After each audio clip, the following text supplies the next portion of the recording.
గుండెకు హాని చేసే కొలెస్ట్రాల్ లెవెల్స్ శరీరంలో ఎందుకు పెరుగుతాయో తెలుసా? ఎలా తగ్గించుకోవాలంటే తక్కువ సాంద్రత కలిగిన లిపోప్రోటీన్ మన ఆరోగ్యానికి మంచిది కాదు. దీనిని చెడు కొలెస్ట్రాల్ అంటారు. ఇది రక్త ధమనుల్లో పేరుకుపోతుంది. అంతేకాకుండా రక్త ప్రవాహాన్ని అడ్డుకుంటుంది. ధమనుల్లో పేరుకుపోయే కొవ్వును ప్లేక్ అంటారు. దీని కారణంగా గుండెపోటు, స్ట్రోక్ ప్రమాదం పెరుగుతుంది. ఈ రోజుల్లో చాలా మంది కొలెస్ట్రాల్ సమస్యతో బాధపడుతున్నారు. జీవన శైలిలో మార్పులు, అనారోగ్యకరమైన అలవాట్లు, కాలుష్యం ఏది పడితే అది తినడం వల్ల అధిక కొలెస్ట్రాల్ బారిన పడుతున్నారు. హై కొలెస్ట్రాల్ సమస్యని డైస్లిపిడేమియా అని కూడా అంటారు. కొలెస్ట్రాల్ అనేది శరీరంలోని కొవ్వు. ఇది శరీరంలోని అనేక ముఖ్యమైన విధుల్ని నిర్వహిస్తుంది. కొలెస్ట్రాల్ ప్రధానంగా ఆహారం నుంచి ఉత్పత్తి అవుతుంది. కాలేయం కొంత కొలెస్ట్రాల్ను ఉత్పత్తి చేస్తుంది. కొలెస్ట్రాల్లో ప్రధానంగా రెండు రకాలున్నాయి. ఎల్డిఎల్ తక్కువ సాంద్రత కలిగిన lipoprotein, HDL high density lipoprotein.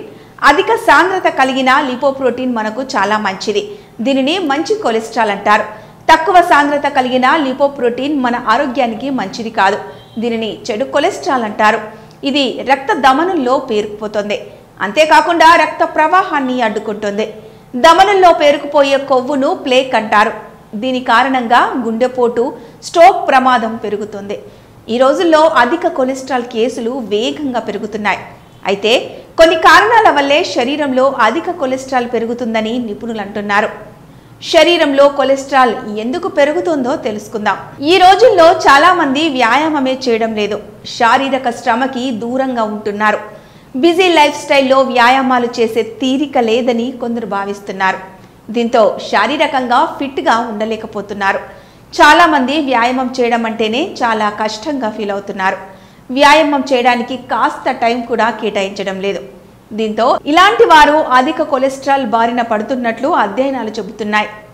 వ్యాయామం చేయకపోతే అధిక కొలెస్ట్రాల్ మాత్రమే కాకుండా గుండెపోటు, స్ట్రోక్ వంటి వ్యాధుల ముప్పు పెరిగే అవకాశం ఉంది. ఏది పడితే అది తినడం వల్ల కూడా శరీరంలో చెడు కొలెస్ట్రాల్ పెరుగుతుంది. అధ్యయనాల ప్రకారం ఆహారంలో ఎక్కువ ట్రాన్స్ ఫ్యాట్ లేదా సంతృప్త కొవ్వు ఎక్కువ తీసుకునేవారు అధిక కొలెస్ట్రాల్ ప్రమాదానికి గురవుతున్నారు. ఆహారంలో నూనె, నెయ్యి, వెన్న, జున్ను ఎక్కువగా తీసుకుంటే అధిక కొలెస్ట్రాల్ వచ్చే ప్రమాదం ఉందని నిపుణులు చెబుతున్నారు.